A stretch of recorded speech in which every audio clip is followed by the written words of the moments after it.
Bayangkan seorang prajurit Hizbullah muda yang dikenal kejam, hidup dari perang, darah, dan kebencian terhadap Kristen dan Barat. Tapi di tengah panasnya konflik Timur Tengah, ketika peluru menghujam dan bom meledak di sekelilingnya, sesuatu yang tak terduga terjadi. Ia melihat cahaya, bukan ledakan, tapi cahaya kasih yang mengubah segalanya. Dari seorang pembunuh berdarah dingin menjadi saksi iman yang mengguncang dunia. Kisah nyata Ali Hasan ini bukan sekadar cerita pertobatan, tapi perjalanan spiritual dari neraka menuju terang. Saksikan bagaimana seorang militan yang dulu haus darah kini menebarkan kasih, bahkan kepada musuh-musuhnya sendiri. Sebuah kisah yang mustahil tapi nyata. Ledakan demi ledakan mengguncang langit Timur Tengah malam itu. Api berkobar di mana-mana, menerangi puing-puing bangunan yang sudah tak berbentuk. Teriakan dan tangisan warga sipil bersahutan di antara kepulan asap hitam yang menyesakkan dada. Bau mesiu dan darah memenuhi udara, menciptakan aroma maut yang tak pernah hilang dari ingatan. Malam itu bukan sekadar pertempuran, melainkan neraka terbuka di dunia manusia. Langit yang biasanya menjadi saksi doa, kini hanya menyimpan jeritan kehilangan dan penderitaan tanpa akhir. Di tengah kobaran api dan debu tebal, sosok seorang pemuda muncul dengan langkah pasti. Dialah Ali Hasan, anggota muda Hizbullah yang dikenal kejam dan tak kenal ampun di medan perang. Wajahnya dingin, matanya tajam, dan genggaman tangannya pada senjata seolah menyatu dengan tubuhnya. Ia tak gentar menghadapi kematian, bahkan seakan menantangnya. Di antara pasukannya, Ali disebut Singa dari Selatan. Julukan yang mencerminkan keberaniannya sekaligus kekejamannya dalam setiap pertempuran. Namun di balik ketegasan dan keberaniannya, tersimpan masa lalu yang kelam. Ali tumbuh di lingkungan penuh kebencian dan kekerasan. Sejak kecil, telinganya terbiasa mendengar suara bom, matanya terbiasa melihat tubuh-tubuh terkapar, dan hatinya terbiasa menahan duka. Ia tumbuh dengan keyakinan bahwa hidupnya hanyalah untuk satu hal, membalas dendam. Tidak ada ruang untuk cinta, hanya kebencian terhadap Kristen dan Barat yang dianggapnya sebagai sumber kehancuran negerinya. Tragedi terbesar menimpa ketika Ali masih berusia remaja. Sebuah serangan udara menghancurkan rumahnya di pinggiran Beirut. Di sana, ia mendapati tubuh ibunya tergeletak tak bernyawa di antara puing-puing. Sementara ayahnya gugur di garis depan tanpa sempat mengucap selamat tinggal. Di pelukan jenazah ibunya yang dingin, Ali bersumpah bahwa darah keluarganya tidak akan tumpah sia-sia. Sejak malam itu, ia menganggap perang sebagai bentuk ibadah. Perang suci yang harus dijalankan sampai musuh terakhirnya musnah. Dendam dan ideologi membuatnya buta. Setiap peluru yang ia lepaskan terasa seperti penebusan. Setiap nyawa yang ia ambil seolah menghapus rasa sakit di dadanya. Ia meyakini dirinya sedang berjuang demi kehormatan dan kebenaran. Namun jauh di lubuk hatinya yang terdalam, ada sesuatu yang kosong.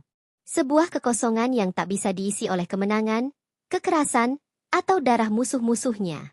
Dan tanpa disadari, di balik kobaran api dan pekatnya asap perang, Tuhan sedang memperhatikan langkah seorang prajurit muda yang tersesat dalam dendamnya sendiri. Malam itu, ketika dunia seolah hancur di depan matanya, takdir besar mulai bergerak diam-diam. Sebuah perjalanan panjang menuju cahaya, perjalanan yang kelak akan mengguncang dunia dan mengubah hidup Ali Hasan selamanya. Pagi setelah malam panjang yang dipenuhi ledakan, matahari Timur Tengah seolah enggan terbit. Asap masih membubung dari sisa-sisa perang yang meninggalkan bau hangus di udara. Ali Hasan berdiri di atas reruntuhan desa kecil yang baru saja ia hancurkan. Senjata masih tergenggam di tangannya, jarinya kaku oleh darah yang sudah mengering. Di hadapannya, tubuh-tubuh tanpa nyawa tergeletak berserakan.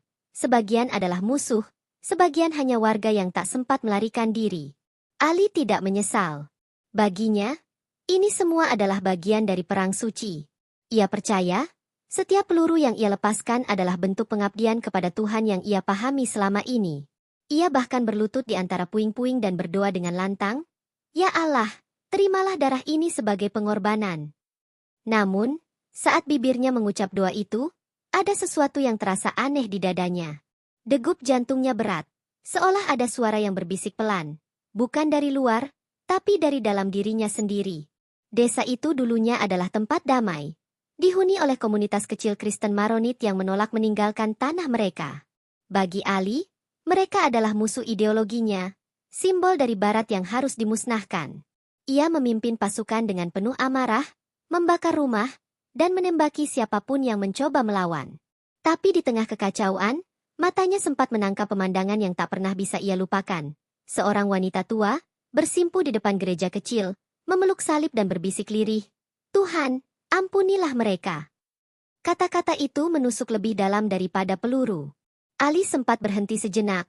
Jemarinya gemetar memegang senjata. Ia tidak mengerti mengapa hatinya terasa berat. Ia menatap wanita tua itu beberapa detik, lalu menoleh ke bawah, mencoba mengusir keraguan yang tiba-tiba muncul. Tapi pasukannya sudah meneriakkan perintah, "Habisi semuanya." Dan dalam sepersekian detik, suara tembakan menggema. Wanita itu terjatuh. Namun sebelum tubuhnya menyentuh tanah, bibirnya sempat tersenyum. Malamnya, Ali tidak bisa tidur. Ia mendengar kembali suara doa wanita itu, menggema di kepalanya seperti nyanyian yang tak berhenti. "Ampunilah mereka." Ia menggeliat di kasurnya, menutup telinga, tapi suara itu semakin jelas. Ia bahkan melihat wajah wanita itu dalam mimpinya, bukan sebagai korban, melainkan seperti cahaya lembut yang menatapnya penuh kasih. Ali terbangun dengan tubuh basah oleh keringat, jantungnya berdebar, dan untuk pertama kalinya dalam hidupnya, ia merasa takut. Keesokan harinya, ia kembali ke markas dengan wajah pucat. Rekan-rekannya menyangka ia kelelahan. Tapi mereka tak tahu bahwa ada pergolakan besar di dalam dirinya. Ia mencoba menepis perasaan aneh itu dengan lebih banyak kekerasan. Ia memimpin operasi berikutnya dengan brutal, menembak tanpa ampun, seolah ingin membungkam suara yang terus berbisik di benaknya. Tapi setiap kali darah muncrat di depannya, bisikan itu semakin keras, "Mengapa kamu membunuh?" Suatu sore, saat langit berwarna oranye darah, Ali duduk sendirian di atas mobil lapis baja. Ia menatap matahari tenggelam di balik reruntuhan kota. "Mengapa aku tidak lagi merasa menang?" gumamnya. Ia merasa jiwanya kosong, seolah sesuatu yang penting telah dicabut darinya. Ia mulai meragukan segalanya, termasuk perang suci yang dulu ia yakini. Tapi rasa takut akan pengkhianatan membuatnya tetap diam. Dalam dunia militan, sedikit keraguan bisa berarti hukuman mati. Malamnya, ketika ia membersihkan senjatanya, setetes air jatuh dari matanya. Entah keringat, entah air mata. Ia sendiri tak tahu. Yang jelas, dadanya terasa sesak. Ia menatap peluru di tangannya dan bertanya dalam hati, "Berapa banyak lagi darah yang harus kutumpahkan agar rasa ini hilang?" Namun, untuk pertama kalinya, tidak ada jawaban. Hanya keheningan dan bayangan wajah wanita tua yang masih tersenyum di dalam kepalanya. Hari-hari berikutnya, perubahan kecil mulai tampak pada diri Ali. Ia lebih pendiam, jarang berteriak di medan perang. Rekan-rekannya mulai curiga, bahkan salah satu dari mereka berkata, "Ali, kau seperti bukan dirimu yang dulu." Ia hanya diam. Karena di dalam dirinya, dua dunia sedang berperang. Dunia lama yang penuh kebencian, dan sesuatu yang baru, lembut, tapi kuat. Sesuatu yang belum ia pahami, namun semakin lama semakin menarik hatinya. Dan malam itu, di antara puing-puing dan bintang-bintang yang seolah bersembunyi di balik asap, Ali menatap langit dan berbisik tanpa sadar, "Jika kau ada, tunjukkan aku jalan yang benar." Ia tak tahu kepada siapa ia berbicara, tapi kalimat itu menandai awal dari retaknya benteng kebencian yang selama ini melindungi hatinya. Di langit yang sunyi itu, tak ada suara yang menjawab, hanya hembusan angin lembut, namun cukup untuk membuat Ali menunduk dan terdiam lama. Sebuah pergeseran besar baru saja dimulai. Malam kembali menyelimuti tanah perang. Langit hitam tanpa bintang, hanya kilatan api dari kejauhan yang menandakan pertempuran belum usai. Ali duduk sendirian di sudut markas, memandangi senjata di tangannya. Suara tawa rekan-rekannya di luar tenda tak lagi membuatnya merasa tenang. Ia menunduk, menatap jemarinya yang bergetar, seolah sadar betapa banyak darah yang pernah menodainya. Di kepalanya, doa wanita tua itu terus terngiang, "Ampunilah mereka." Kelelahan membuatnya akhirnya tertidur di lantai dingin. Namun malam itu, ia tidak bermimpi biasa. Dalam tidurnya, ia melihat dirinya berjalan di tengah padang pasir luas yang tak berujung. Langit berwarna merah darah, dan di kejauhan terdengar tangisan ribuan jiwa. Ia berjalan tanpa arah, hingga tiba-tiba cahaya putih menyilaukan muncul di depan matanya. Dari dalam cahaya itu, muncul sosok berpakaian sederhana. Wajahnya bersinar lembut, dan tatapannya menembus hati Ali. Ali berusaha berbicara, Tapi suaranya tertahan. Sosok itu hanya berkata pelan, "Mengapa kau membunuh mereka yang kucintai?"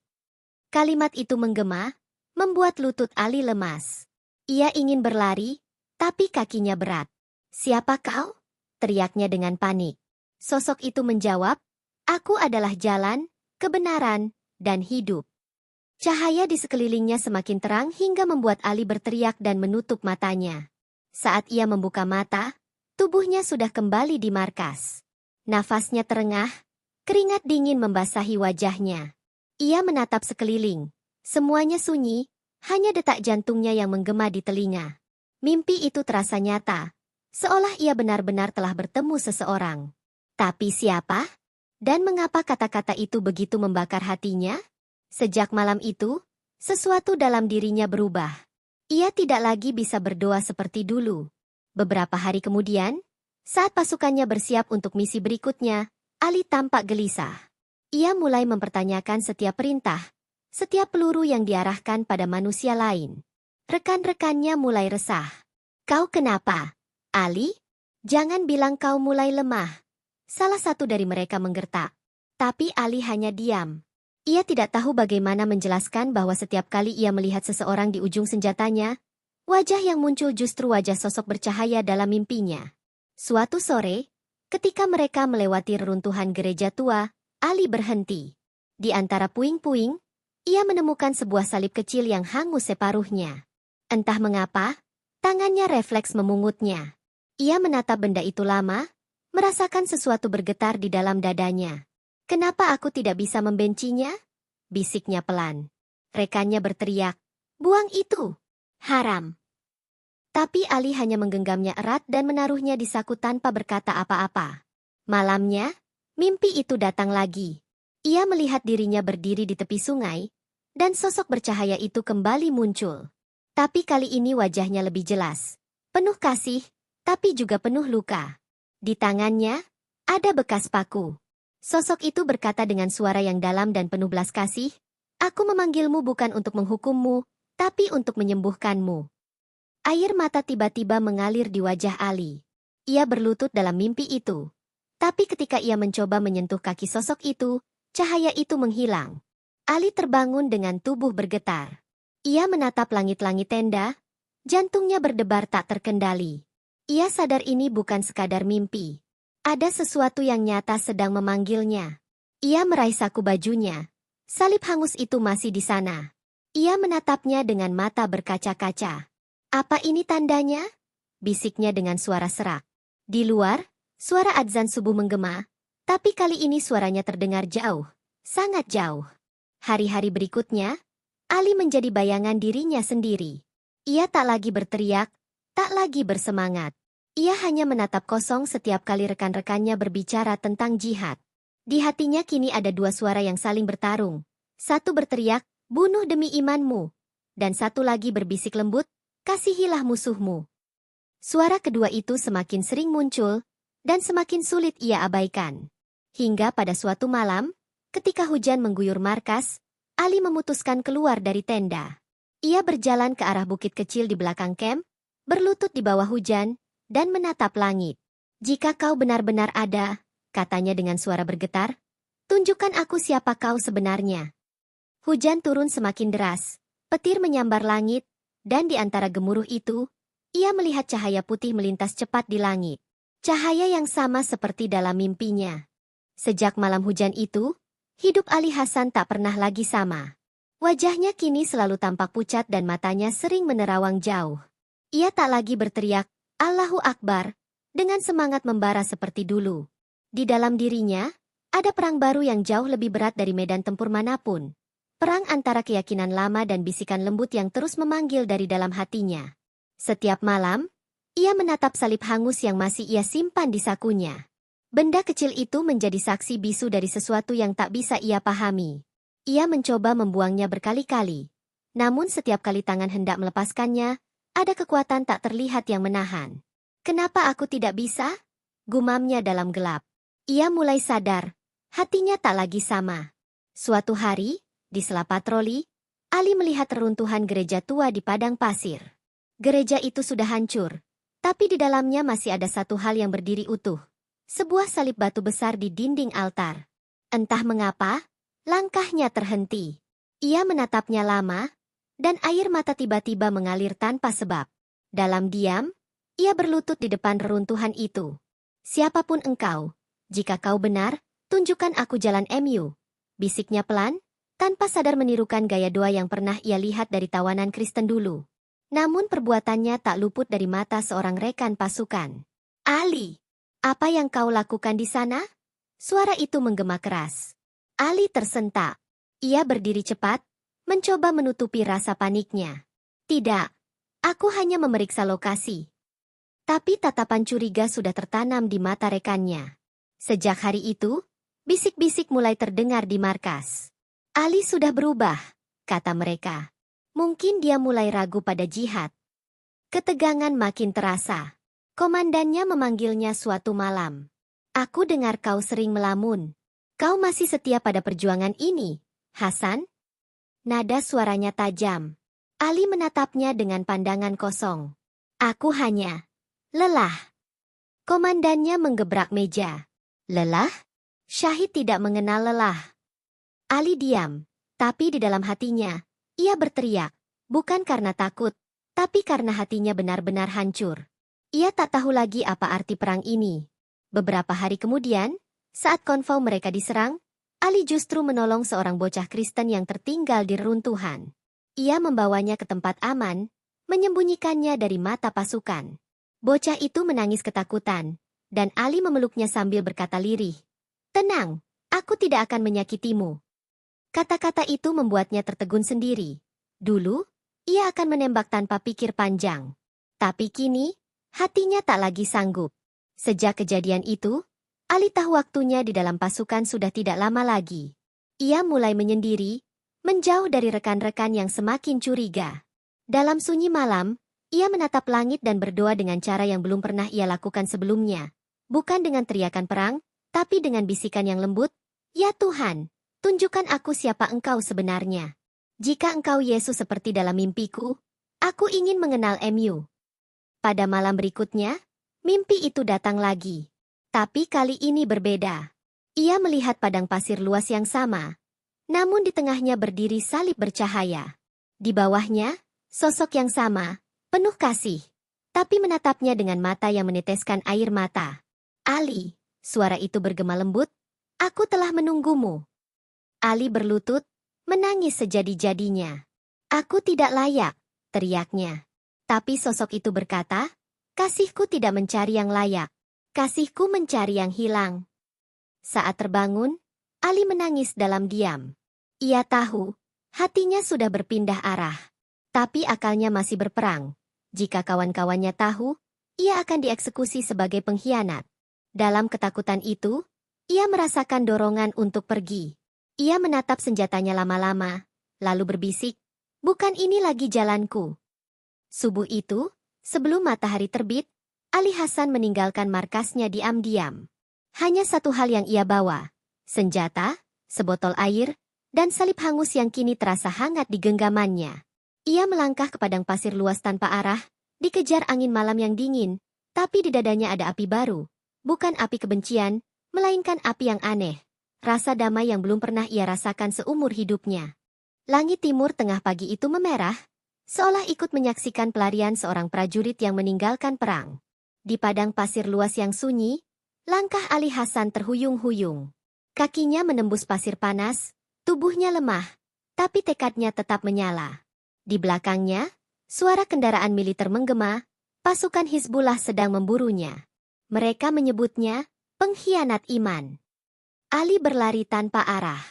Setiap kali ia menoleh, bayangan kendaraan lapis baja tampak semakin dekat. Peluru sesekali menembus udara, meledak tak jauh darinya.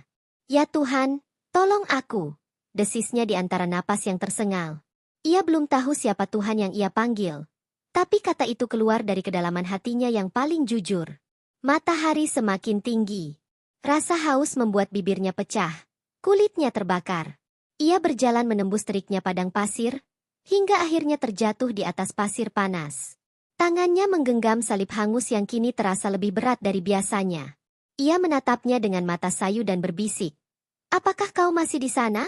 Jangan biarkan aku mati seperti ini. Lalu matanya terpejam. Ketika sadar, hari sudah senja. Di hadapannya berdiri seorang pria tua dengan jubah putih, menatapnya dengan wajah lembut. Kau siapa? Tanya Ali dengan suara lemah. Aku hanya pengembara, jawab pria itu, tersenyum samar. Ia memberi Ali seteguk air dari kantung kulitnya. Kau tampak tersesat, anak muda. Ali hanya diam. Tapi saat pria itu menunduk, Ali melihat kalung salib di lehernya. Jantungnya berdegup keras. Malam itu, mereka duduk di bawah langit bertabur bintang. Pria tua itu menyalakan api kecil. Dan dari cahaya itu, wajahnya tampak damai. Aku pernah seperti dirimu, katanya pelan. Penuh amarah, penuh perang. Tapi kemudian aku bertemu dengan dia yang mengubah hatiku. Ali menatapnya dengan tajam. Dia? Siapa yang kau maksud? Pria itu tersenyum. Yesus. Nama itu lagi. Nama yang sama yang datang dalam mimpinya. Tubuh Ali bergetar tanpa bisa ia cegah. Keesokan paginya, Ali terbangun dan mendapati pria itu sudah hilang. Hanya ada bekas api unggun dan sebotol air penuh di sampingnya. Ia menatap ke sekeliling, tak ada jejak kaki, tak ada tanda-tanda kepergian. Apakah dia malaikat? Gumamnya. Hatinya bergetar. Ia kembali melanjutkan perjalanan, kini dengan langkah yang lebih ringan, meski bahaya masih mengintai di setiap arah. Beberapa hari kemudian, ia tiba di sebuah desa kecil di perbatasan Suriah. Tubuhnya penuh luka, bajunya robek. Warga memandangnya curiga, tapi seorang perempuan setengah baya menghampirinya dan berkata, "Kau terlihat kelaparan, ikutlah denganku." Wanita itu membawanya ke rumah sederhana di pinggir desa. Di dindingnya tergantung salib kayu. Ali menatapnya lama, lalu menunduk dengan air mata menetes diam-diam. Perempuan itu merawatnya tanpa banyak bertanya. Saat malam tiba, ia mendengar wanita itu berdoa pelan, menyebut nama Yesus dengan penuh kasih. Tuhan, tolonglah hamba MU ini, siapapun dia. Kata-kata itu menembus hati Ali. Ia tak sanggup lagi menahan emosi. Mengapa kalian mendoakan musuh? Tanyanya. Wanita itu tersenyum lembut. Karena Yesus juga mendoakan orang yang memakunya. Kalimat itu menghantam hatinya seperti petir di malam gelap. Malam itu Ali tak bisa tidur. Ia keluar rumah, menatap langit yang jernih. Untuk pertama kalinya dalam hidupnya, ia berdoa dengan sungguh-sungguh. Yesus, jika Engkau sungguh ada seperti yang mereka katakan, aku menyerahkan hidupku. Aku tidak tahu bagaimana caranya, tapi aku ingin mengenal MU. Angin malam berhembus lembut, dan entah mengapa, ia merasakan kehangatan luar biasa mengalir di dadanya. Di kejauhan, suara kendaraan militer kembali terdengar. Pemburu-pemburunya belum menyerah. Tapi kali ini, Ali tidak takut. Ia menatap langit dan menggenggam salibnya erat-erat. Aku tidak akan lari dari cahaya ini lagi, katanya pelan. Biar seluruh dunia menolak, aku tahu kau sudah menemukanku. Dan di bawah langit luas itu, seorang mantan pejuang yang dulu hidup dalam kebencian kini mulai menapaki jalan damai. Jalan yang akan menuntunnya pada keajaiban berikutnya. Hari-hari pertama di rumah sederhana itu terasa asing bagi Ali Hasan. Dulu, setiap pagi ia bangun mendengar suara ledakan atau perintah perang. Kini, yang ia dengar hanyalah suara ayam, desiran angin, dan doa lembut dari wanita tua yang menampungnya. Namanya Miriam, seorang janda Kristen yang tinggal bersama cucunya, Yosef. Tidak ada bendera Hizbullah, tidak ada senjata, tidak ada kebencian. Hanya damai, dan itu membuat Ali merasa aneh. Miriam memperlakukannya dengan kebaikan tanpa syarat. Ia menyiapkan makanan, membersihkan lukanya, dan bahkan mendoakannya setiap malam. Tuhan, terima kasih karena Engkau membawa dia ke sini, begitu doanya. Setiap kali mendengar itu, Ali merasa dadanya sesak. Ia tak pernah diperlakukan seperti itu sebelumnya, bahkan oleh saudara seperjuangannya. Ia bertanya dalam hati, bagaimana mungkin seseorang yang kuanggap musuh bisa sedamai ini? Suatu sore, saat matahari tenggelam di balik gurun, Yosef duduk di samping Ali sambil memegang kitab suci kecil. Paman, aku ingin bacakan ayat kesukaanku, katanya polos. Ali hanya mengangguk. Lalu anak itu membaca, kasihilah musuhmu, dan berdoalah bagi mereka yang menganiaya kamu. Suara kecil itu bergema lembut di telinga Ali. Kata-kata itu seperti pisau yang menembus jantungnya. Ia memalingkan wajah, menahan air mata. Malam itu, Ali tak bisa tidur. Ia menatap salib kecil yang kini tergantung di dinding kamarnya. Kasihilah musuhmu. Ia mengulang kalimat itu pelan-pelan. Dulu, baginya itu kalimat paling bodoh di dunia. Tapi kini, setelah semua yang ia alami, justru kalimat itulah yang memberi arti baru bagi hidupnya. Ia mulai berlutut, mencoba meniru gaya doa Miriam. Tuhan, aku tidak mengerti semuanya, tapi aku ingin percaya. Air mata jatuh tanpa bisa ia tahan. Keesokan harinya, Miriam memberinya sebuah buku lusuh. Sebuah Injil dalam bahasa Arab. Bacalah, nak. Di dalamnya ada kebenaran yang telah mengubah hidupku, katanya lembut. Ali menerimanya dengan tangan gemetar. Saat membuka halaman pertama dan membaca nama Yesus Kristus, tubuhnya bergetar. Setiap kalimat terasa seperti menembus hatinya. Ia membaca sepanjang hari, tak berhenti bahkan saat malam turun. Namun kedamaian itu tak berlangsung lama. Suatu malam, Miriam mendengar suara kendaraan berhenti di ujung desa. Wajahnya pucat. Mereka datang mencarimu, Ali, katanya dengan suara bergetar. Dari jendela, terlihat beberapa pria bersenjata menyisir rumah-rumah, menanyakan keberadaan seorang pembelot Hizbullah. Detak jantung Ali berpacu cepat. Aku tidak akan menyeretmu ke dalam bahaya, katanya tegas. Tapi Miriam menggenggam tangannya dan berkata, Tuhan yang menuntunmu ke sini, akan melindungimu juga. Ketika pasukan itu tiba di depan rumah, Miriam berdiri di pintu sambil menatap tajam. Kami tidak menyembunyikan siapapun, katanya mantap. Salah satu dari mereka memaksa masuk dan menggeledah. Ali bersembunyi di ruang bawah tanah, berdoa dalam bisu. Saat langkah-langkah berat mendekat, ia menggenggam salibnya erat dan berbisik. Yesus, jika engkau benar, lindungilah mereka, bukan aku. Di saat yang sama, petir menyambar di luar dan aliran listrik padam seketika. Dalam kegelapan total itu, pasukan mundur dengan panik. Kita cari di rumah lain, teriak salah satu dari mereka. Suara kendaraan perlahan menjauh. Miriam menatap langit dan berbisik, terima kasih, Tuhan. Sementara di bawah tanah, Ali menangis, bukan karena takut, tapi karena untuk pertama kalinya, ia merasakan mujizat nyata yang menyelamatkan nyawanya tanpa setetes darah pun tumpah. Keesokan paginya, Ali bersujud di tanah dan berdoa lama sekali. Ia tahu, Tuhan yang selama ini ia lawan telah menyentuh hidupnya. Aku bukan lagi prajurit perang, katanya dengan suara serak. Aku ingin jadi prajurit kasih. Miriam tersenyum, menatapnya dengan mata berkaca-kaca.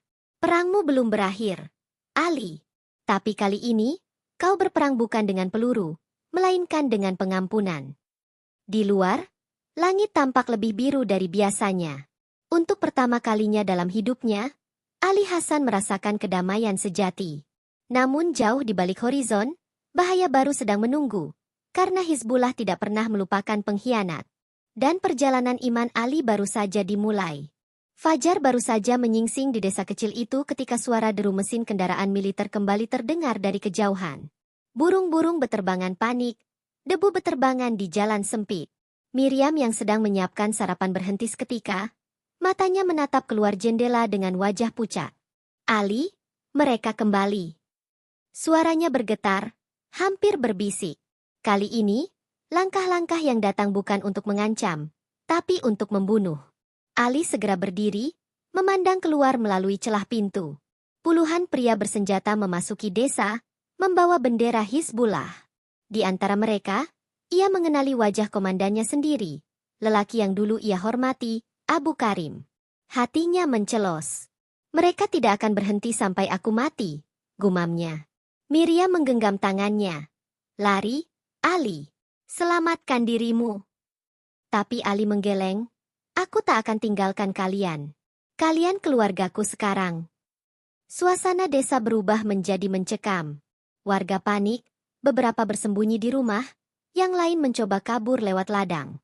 Abu Karim berteriak lantang, tangkap pengkhianat itu. Siapapun yang menolongnya akan dianggap musuh Allah. Suara itu menggema hingga ke langit. Ali menatap senjatanya yang tergeletak di meja.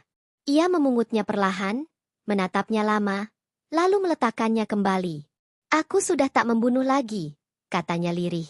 Saat pasukan mulai menyisir rumah demi rumah, Ali membantu Miriam dan Yosef bersembunyi di ruang bawah tanah. Ia menatap bocah kecil itu dan berbisik, "Jangan takut. Apapun yang terjadi, Tuhan bersama kita." Bocah itu menggenggam tangannya erat, menatapnya dengan mata basah. "Kau akan kembali, kan?" Ali tersenyum samar. "Jika Tuhan izinkan." Ia lalu menutup pintu rahasia itu dan berdiri seorang diri di ruang tamu yang gelap. Ketika pintu depan didobrak, suara teriakan dan tembakan langsung memenuhi udara. Ali mengangkat tangannya, menatap wajah pasukan yang dulu ia latih sendiri. "Aku tidak akan melawan," katanya tenang. Namun salah satu dari mereka berteriak, "Pengkhianat tidak pantas bicara." Sebuah pukulan keras menghantam wajahnya. Darah mengalir, tapi Ali tak membalas. "Aku pernah seperti kalian," katanya pelan di tengah amarah mereka. "Tapi aku menemukan sesuatu yang lebih kuat dari kebencian, kasih." Kata-kata itu justru membuat pasukannya semakin marah. Abu Karim maju ke depan, menodongkan pistol ke dahinya. "Kau telah menjual imanmu demi ilusi orang kafir," bentaknya. Tapi Ali menatap matanya dengan tenang. "Bukan ilusi," jawabnya lirih. "Aku melihat dia yang hidup. Yesus menyelamatkanku dari kebencian." Abu Karim menatapnya lama, lalu menamparnya keras. "Kau gila." Tepat saat itu, seorang prajurit menendang pintu dapur, menemukan ruang rahasia di bawah lantai. "Komandan, ada orang di bawah," teriaknya. Wajah Ali langsung berubah tegang. Ia berdiri cepat dan berteriak, "Jangan sentuh mereka. Mereka tidak bersalah." Tapi pistol sudah diarahkan ke lubang itu. Dalam sekejap, tanpa pikir panjang, Ali melompat ke arah mereka dan menahan tubuh sang prajurit. Tembakan meletus. Suara keras menggema. Peluru menembus bahu Ali. Ia jatuh bersimbah darah di lantai, tapi masih sempat menatap ke arah ruang bawah tanah tempat Miriam dan Yosef bersembunyi. "Jangan takut," katanya dengan napas berat. Abu Karim berdiri di atasnya, terdiam sejenak melihat wajah murid lamanya yang kini penuh darah. "Mengapa, Ali?" tanyanya lirih. Ali tersenyum lemah. "Karena akhirnya aku tahu siapa yang benar-benar hidup di hatiku." Tiba-tiba suara sirene dari kejauhan terdengar. Pasukan pemerintah Suriah datang setelah mendengar keributan. Abu Karim memerintahkan pasukannya mundur, meninggalkan rumah yang terbakar sebagian. Dalam kekacauan itu, Miriam berlari keluar dari persembunyian dan menemukan Ali tergeletak lemah. Ia memeluknya erat. "Bertahanlah, nak, bertahanlah." Tapi Ali hanya tersenyum. Matanya menatap langit. "Aku tidak takut lagi, Bu. Aku sudah bebas." Hujan turun tiba-tiba. Di tengah asap dan reruntuhan, tubuh Ali dibawa ke dalam rumah. Miriam menangis di sampingnya, sementara salib hangus yang dulu ia simpan kini bersinar samar di genggamannya, seolah ada cahaya dari langit menembus reruntuhan itu. Di luar, perang masih berkecamuk. Tapi di hati Miriam dan Yosef, mereka tahu, seorang mantan prajurit telah mati bukan dalam kebencian, tapi dalam kasih yang ia temukan di tengah neraka dunia. Desa itu kini hancur menjadi lautan abu. Bau mesiu dan darah bercampur di udara. Di antara reruntuhan rumah yang terbakar, tubuh Ali Hasan terbujur kaku. Miriam dan Yosef masih berlutut di sampingnya, menangis tanpa suara. Hujan turun semakin deras, seolah langit sendiri sedang berduka. Tapi di tengah ratapan itu, sesuatu yang tak masuk akal terjadi. Cahaya lembut muncul dari genggaman tangan Ali. Salib kecil yang terbakar sebagian kini bersinar hangat, meski hujan deras mengguyurnya. Miriam menatap tak percaya. "Tuhan, apa ini?" bisiknya dengan suara parau. Yosef yang masih kecil menatap cahaya itu dan berucap polos, "Dia belum pergi, Bu." Hening mendadak menyelimuti desa yang seolah kehilangan waktu. Beberapa warga yang bersembunyi keluar perlahan, terpikat oleh cahaya aneh itu. Mereka melihat Ali yang sebelumnya tak bernyawa, kini mulai menarik napas pelan-pelan. Miriam menjerit kaget. Tubuhnya bergetar, air mata tak terbendung. "Ali, kau hidup." Ali membuka matanya perlahan, menatap langit, lalu berbisik, "Aku melihat dia." Suaranya lemah, tapi jelas, dan semua orang yang mendengarnya terdiam. Kabar bahwa seorang mantan pejuang Hizbullah hidup kembali menyebar cepat. Tentara pemerintah yang datang untuk memeriksa lokasi terkejut mendengar kesaksian warga. Salah satu perwira berkata lirih, "Itu tak mungkin. Aku sendiri melihat peluru menembus dadanya."